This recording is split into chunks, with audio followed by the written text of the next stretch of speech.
Hello दोस्तों, नमस्ते, प्रणाम। मैं संगीता कश्यप अपने यूट्यूब चैनल में सभी दर्शकों का स्वागत करती हूँ। मैं एक कहरवा नाच गीत लेके आई हूँ दोस्तों। अगर गीत अच्छा लगे तो कमेंट करके जरूर बताना, लाइक करना, शेयर करना, मेरे चैनल को सब्सक्राइब करना और कमेंट करके जरूर बताना दोस्तों ये गीत आप लोगों को कैसा लगा। गैली दानवा के खेत मेरिया पड़ गैली सकेत, गैली दानवा के खेत मेरिया पड़ गैली सकेत, बिछिया मारी दियल बिचली अंगूरिया में, बिछिया मारी दियल बिचली अंगूरिया में।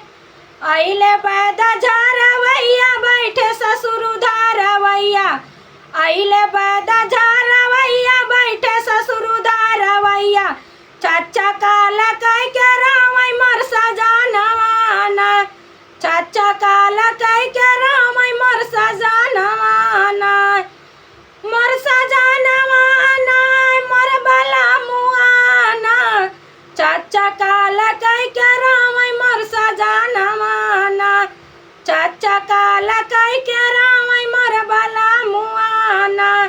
गैली धानवा के खेत मेरिया पड़ गैली सकेत, गैली धानवा के खेत मेरिया पड़ गैली सकेत, बिछिया मारी दियल बिचली अंगूरिया में, बिछिया मारी दियल बिचली अंगूरिया में। आइले पैदा झारवैया बैठे बसुरु धारवैया, आइले पैदा झारवैया बैठे बसुरु धारवैया। चाचा काला कह के रामई मर सजानवाना, चाचा काला कह के रामई मर सजानवाना, मर सजानवाना मर बला मुआना। चाचा काला कह के रामई मर सजानवाना, चाचा काला कह के रामई मर बला मुआना। गैली धानवा के खेत मेरिया पड़ गैली सकेत, गैली धानवा के खेत मेरिया पड़ गैली सकेत, बिछिया मारी दियल बिचली अंगूरिया में, बिछिया मारी दियल बिचली अंगूरिया में। आइले पैदा झारवैया बैठे देवरु धारवैया, आइले पैदा झारवैया बैठे देवरु धारवैया।